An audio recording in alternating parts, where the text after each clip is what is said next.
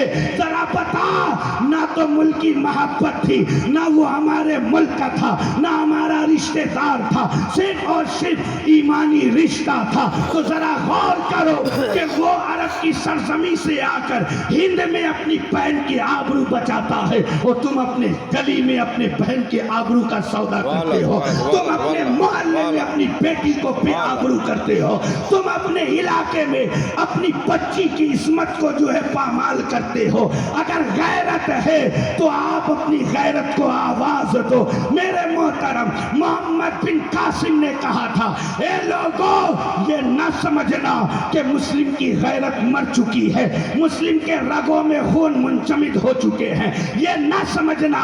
ارے ہماری بہنوں پر جو آنکھیں اٹھے گی اس آنکھ کو ہم پھوڑ دیں گے، جو زبان کو اٹھے گی، جو زبان کھلے گی اس زبان کو کاٹ دیں گے، جو ہاتھ اٹھیں گے اس ہاتھ کو توڑ دیں گے۔ اور آپ نے مسکرا کر کے کہا تھا کہ جو جان مانگو تو جان دیں گے، جو مال مانگو تو مال دیں گے، مگر یہ ہم سے نہ ہو سکے گا کہ نبی کا جاہو جلال دیں گے۔ نعرہ تکبیر، اللہ اکبر، نعرہ رسالہ، یا رسول اللہ، نعرہ رسالہ، یا رسول اللہ، مفکر اسلام زندہ باد، حضرت علامہ مولانا اسلام الدین ایوبی صاحب قبلہ، زندہ باد، نعرہ تکبیر، اللہ اکبر، اصلاحی مجاصرہ، زندہ باد، اصلاحی معاشرہ، زندہ باد، نعرہ تکبیر، نور مجسم کانفرنس، زندہ باد۔ سبحان اللہ، سبحان۔ میرے محترم، ہوش میں آئیے، اب بھی موقع ہے، ہوش میں آؤ، گناہوں سے توبہ کرو، نماز کی پابندی کرو۔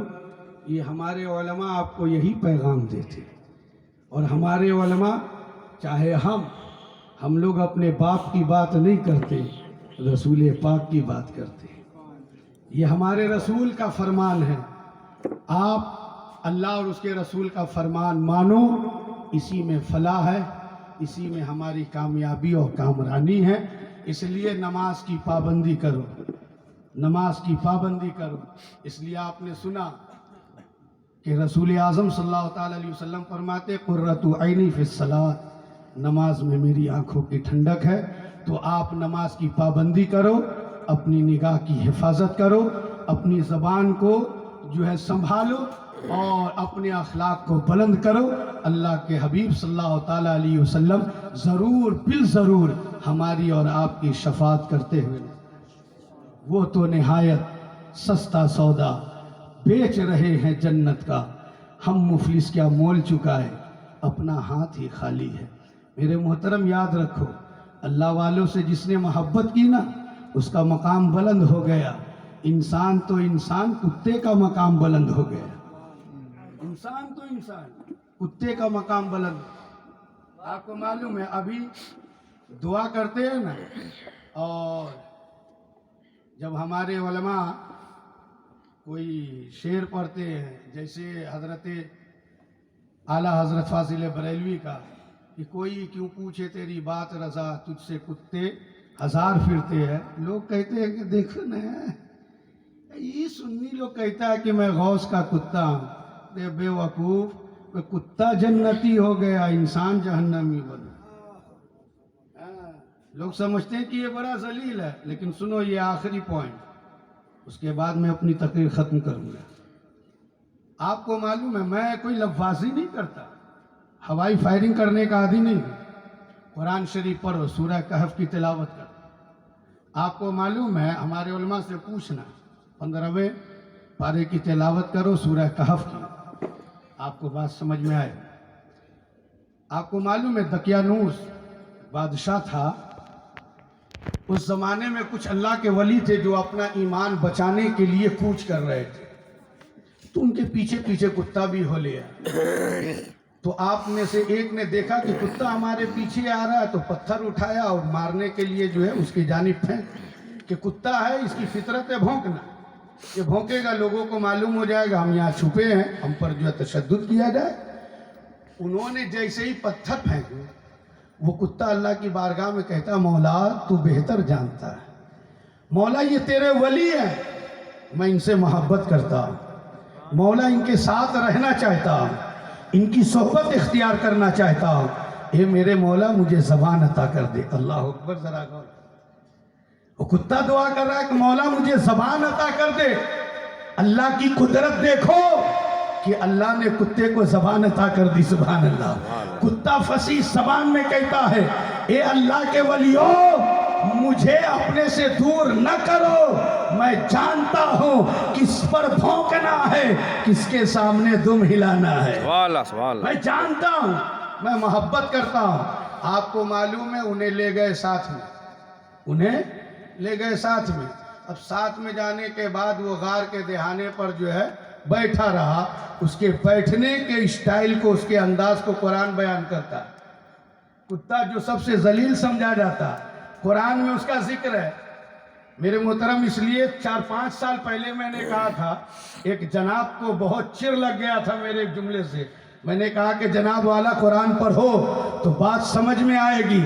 اللہ قرآن میں فرماتا وَقَلْبُهُمْ بَاسِطٌ ذِرَاعَيْهِ بِالْوَسِيدِ، کہ ان کا کتا غار کے دہانے پر ہاتھ پھیلائے بیٹھا ہے۔ میرے محترم ذرا سوچو کہ ہم وفاداری کریں تو کتنی دیر، اگر ہم پہرا دے تو کتنی دیر، 5 منٹ، 5 گھنٹہ، 5 دن، 10 دن، اس سے زیادہ نہ ہو سکے گا۔ لیکن وہ کتا 1-2 دن نہیں، 1-2 مہینے نہیں، 1-2 سال نہیں، 300 سال سے زیادہ غار کے دہانے پر پڑا رہا۔ تو میرے محترم ذرا بتاؤ کہ یہ ذلیل تو ہے لیکن اللہ کے ولیوں سے محبت کرتا ہے، تو اس کا ذکر قرآن میں ہے، اور وہ کتا اصحاب کہف کا کتا جنتی ہے۔ تو ذرا غور کرو کہ بنی اسرائیل کے ولیوں سے اگر ہم محبت کریں تو کتا جنتی ہو جائے، اگر ہم غوث اعظم سے،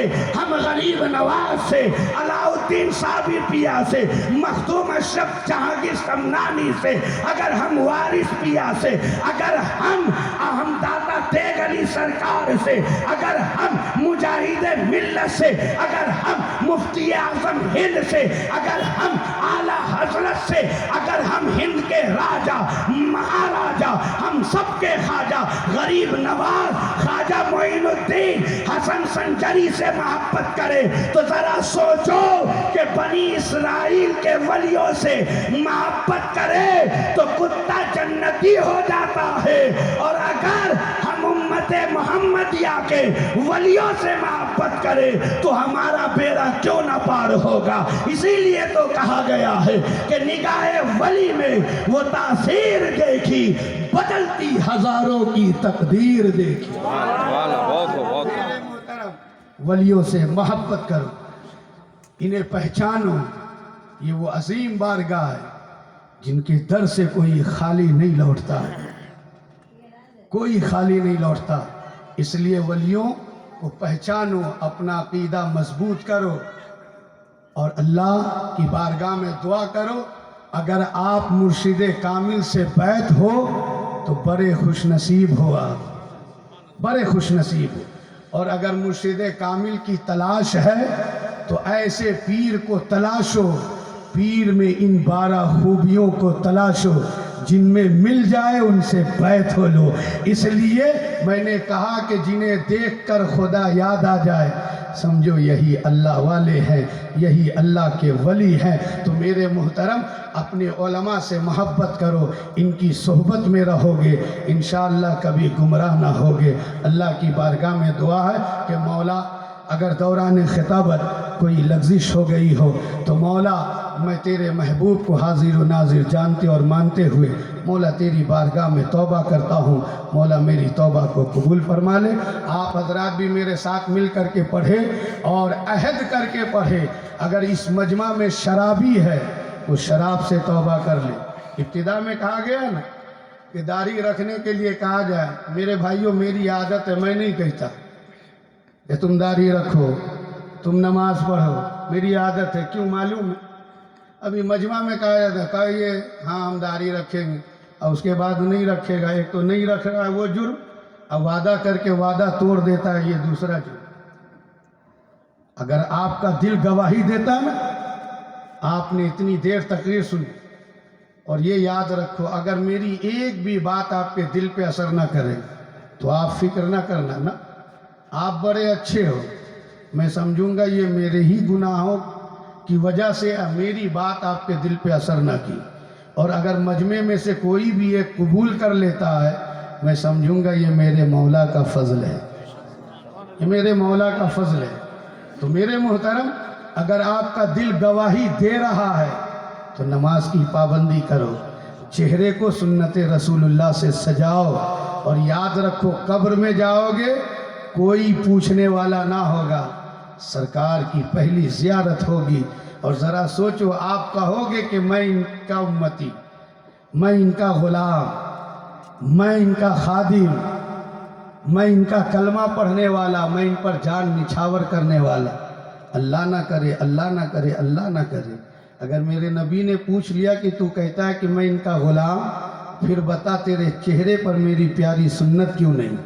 کیا جواب دو گے اپنے نبی کو؟